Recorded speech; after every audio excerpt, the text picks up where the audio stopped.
De démographie ensemble. La France, pour la première fois, enregistre moins de naissances que de décès. En 2025, il y a eu l'an dernier en France plus de décès que de naissances. C'est une première hors période de guerre.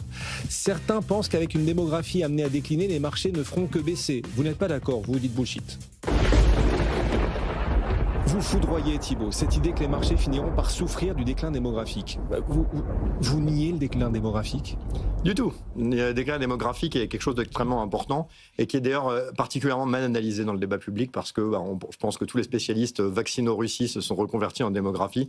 Et la réalité, c'est que le sujet est vu sous un prisme très français alors qu'il est mondial. Tous les pays mondiaux sont en baisse de leur fécondité. Le sujet existe partout, donc il ne faut pas le nier. Ce qu'on peut nier, c'est le fait que l'impact soit à court terme pour la bourse. À très long terme, il n'y a aucun sujet. Julien. D'accord, mais si une baisse de la démographie, on peut penser qu'il y a quand même une baisse de demande, en tout cas pour certains services. Oui, absolument. Ça, c'est tout à fait vrai, mais je pense que le mouvement de remplacement, le grand remplacement des indices, c'est déjà fait et de manière plus forte. On était avant dans des valeurs que je qualifierais de valeurs de quantité de consommateurs. On peut penser par exemple à la grande distribution, à l'énergie, aux télécoms. Bon là, en gros, il vous faut plein d'individus. On a remplacé ça dans les indices par des valeurs de luxe, de tech, qui ne s'intéressent pas au nombre de consommateurs, mais à combien il peut dépenser. Donc caricaturé par de la qualité d'investisseur. Un petit calcul très simple qui vous montre les choses. Vous dépensez 100 euros chez Carrefour. On va dire que ça va créer 2% de marge. Ça vous fait 2 euros de bénéfice, vous allez payer ça 10 fois, vous avez créé 20 euros de valeur boursière.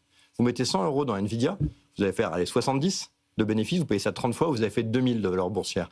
Donc dans ce cadre-là, qu'il y ait une hausse ou une baisse de 1% du nombre de consommateurs, c'est pas encore très important. Donc ce grand mouvement de remplacement des indices par des valeurs de qualité et des valeurs de marge, c'est un mouvement beaucoup plus important que l'effet démographique qui, par contre, dans un second temps, va quand même être un problème. Oui, là, vous raisonnez à multiples constants aussi, pour Carrefour et Nvidia.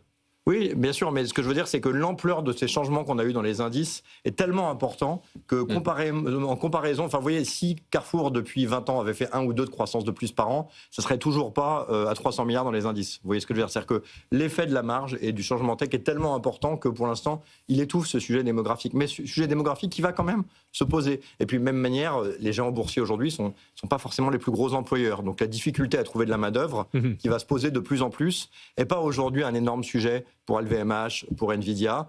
Par contre, évidemment, il le sera malgré tout de plus en plus au fil des années. Non, cela dit, si on fait des maths de base, s'il y a moins de consommateurs pour les entreprises, il y a moins de pricing power et moins de liberté de fixer les prix. On est vraiment complètement collé aux besoins d'une base de consommateurs qui est en train de se réduire.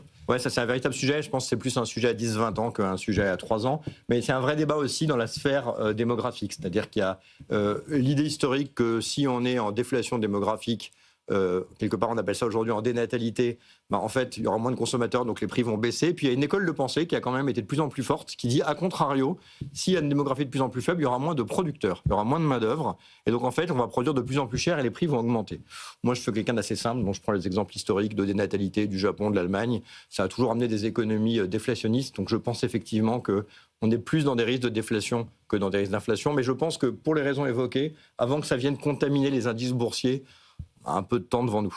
Tiens, ce matin, on l'utilisera mal, bien sûr. Ce matin, dans Tout pour investir, j'avais Jean-François Bay de Boursobank, qu'on reçoit aussi très souvent, qui lui prédit ce qu'on appelle un silver tsunami en termes de gestion et qui nous dit attention, la transmission du capital de génération en génération, il va falloir préparer ça de manière en anticipant de plus en plus, justement parce qu'on est sur un choc démographique dont on n'a peut-être pas encore pris toute l'ampleur. Là, ce qui arrive, c'est la plus grande transmission de capital de l'histoire dans les pays développés. Clairement, exactement avec ça. La génération baby-boom qui commence à décliner un petit peu. Donc, vous nous dites, à court-moyen terme, le déclin démographique, ce n'est pas un sujet pour les marchés. Ça fait 2-3 fois que vous dites à court-moyen terme. Ça veut dire qu'à plus long terme, ce sera un sujet quand même Bien sûr. Déjà, ce n'est pas un sujet pour les grands indices, parce que les poids des valeurs très touchées sont dedans. Mais néanmoins, si vous êtes un absolu fan de la grande distribution, de la vestimentation ou de marché comme ça, c'est déjà un vrai problème. Mais si vous voulez juste regarder un gros indice, un Nasdaq, un MSCI World, c'est pas un problème à court à moyen terme. À très long terme, c'est également quand même un problème. Oui. Faut pas se mentir. La hausse boursière des 20-30 dernières années, c'est 2 facteurs. C'est la hausse des marges et la hausse de la population. Bon, si vous enlevez au moins des facteurs, voire les deux, parce que le mouvement de hausse des marges, il peut pas aller non plus jusqu'à 100% de marge, on voit bien que la tendance ça va être quand même plus difficile, donc il faudra faire des choix. Les services marketing vont briller, ils vont dire ce produit que tu payais avant 10, il vaut 30, donc du coup la valeur continuera de monter. Même si la population diminue, finalement les marchés s'en sortiront grâce à la magie du marketing. Non, vous n'y croyez pas. C'est-à-dire qu'il faut aussi que les revenus montent. Si vous avez de moins en moins de gens qui travaillent, c'est pas complètement certain que vous arriviez à avoir de plus en plus de pouvoir d'achat disponible. Donc il y a quand même une équation qui va devenir de plus en plus compliquée. Pourquoi il y a un tel déclin démographique? On parle de la France parce qu'on est autocentré, mais c'est partout en Europe, c'est aux États-Unis aussi, c'est partout. Même certains pays d'Afrique sont concernés et le taux de fécondité de l'un lui-même est en train de chuter lourdement. Je ne sais pas pourquoi vous dites certains pays d'Afrique sont... Vous savez, tous les pays d'Afrique, il n'y a pas un seul pays d'Afrique qui n'est pas en déclin. Aujourd'hui, il doit y avoir 3 pays dans le monde qui ont vaguement un rebond démographique, ça baisse partout. Pourquoi? Pour une raison très simple, c'est qu'on ne meurt plus. C'est aussi basique que ça. C'est-à-dire que quand vous étiez au Moyen-Âge, vous faisiez 8 enfants, il y en avait 2 qui survivaient. Une fois que si vous faites 8 enfants, les 8 survivent, vous n'avez plus envie d'en faire 8. Enfin, vous voyez, c'est aussi... Donc ça, c'est un premier point. Et puis le deuxième point, c'est la nécessité. C'est-à-dire que quand vous avez besoin d'avoir quelqu'un qui s'occupe de vous quand vous êtes âgé ou reprend l'exploitation familiale, vous êtes obligé de faire des enfants. Une fois qu'il n'y a plus cette problématique-là, qu'on n'est plus dans ce type de société, c'est différent. Avec justement ce côté un peu contradictoire et amusant que si, à force de plus faire d'enfants, on ne peut plus financer les régimes des retraites, à nouveau, on aura besoin d'enfants pour s'occuper de soi. En fait, on va peut-être revenir à ce système originel à cause de notre système des retraites. Moins on fait d'enfants, plus la moyenne d'âge augmente. Plus la moyenne d'âge augmente, moins on a le temps de faire des enfants, moins on en fait. Plus la moyenne d'âge augmente, moins on en fait, etc. C'est-à-dire à partir du moment où la moyenne d'âge augmente, ça limite aussi mécaniquement. Bien sûr. Voilà. Non, mais on voit bien qu'il y a un côté un peu irréversible et que, comme d'habitude, plutôt que parler d'adaptation, on va passer notre temps à parler de comment faire plus d'enfants. Est-ce qu'il faut moins de téléphones?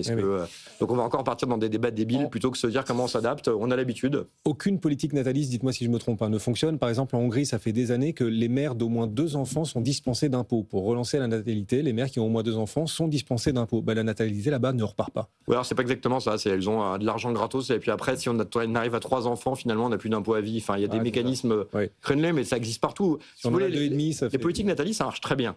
Mais la politique nataliste, il faut le comprendre, ça peut paraître choquant comme phrase, c'est une prime à la casse. C'est-à-dire que si on vous dit vous avez 10 000 balles de plus pour acheter l'auto, vous l'achetez, mais vous ne la rachetez pas l'année d'après.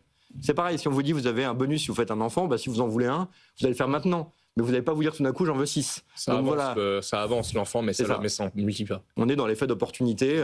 La réalité, si vous voulez, c'est qu'encore une fois, quand tous les pays au monde ont la même dynamique, alors que socialement, économiquement, même d'un point de vue religieux, ils ont des trajectoires qui n'ont rien à voir, pensez qu'il suffit de faire un pauvre truc pour que ça reparte. Je pense que c'est une... En Chine, ils tentent un pauvre truc. Là, depuis le 1er janvier, la Chine taxe à 13% les contraceptifs. Les pilules, les préservatifs. Ça va être massif. On peut pas faire des incentives sur l'ultime liberté humaine. Enfin, je sais pas. Non, vous avez au contraire créé des problèmes sanitaires. Non, mais c'est des sujets parce que la Chine, par exemple, c'est aussi un pays où il faut avoir en tête que dans le monde, il y a quand même il y a beaucoup plus de naissances masculines que de naissances féminines, ce qui vient compenser le fait que les femmes meurent moins. Et ça, c'est naturel. C'est pour ça que le seuil de renouvellement est à 2,10 et pas à 2, parce qu'il n'y a pas autant d'hommes que de femmes. Et en Chine, comme ils ont fait la politique de l'enfant unique et que les gens préfèrent garder des hommes, il y a encore plus de décalage. Donc en plus, ils ont des sujets qui sont caractéristiques de la Chine, qui complexifient encore une situation qui est partout relativement galère. Donc on n'a pas fini d'en parler sur ces plateaux. Vous devriez écrire un livre là-dessus, Thibault. J'ai réfléchi. Ouais.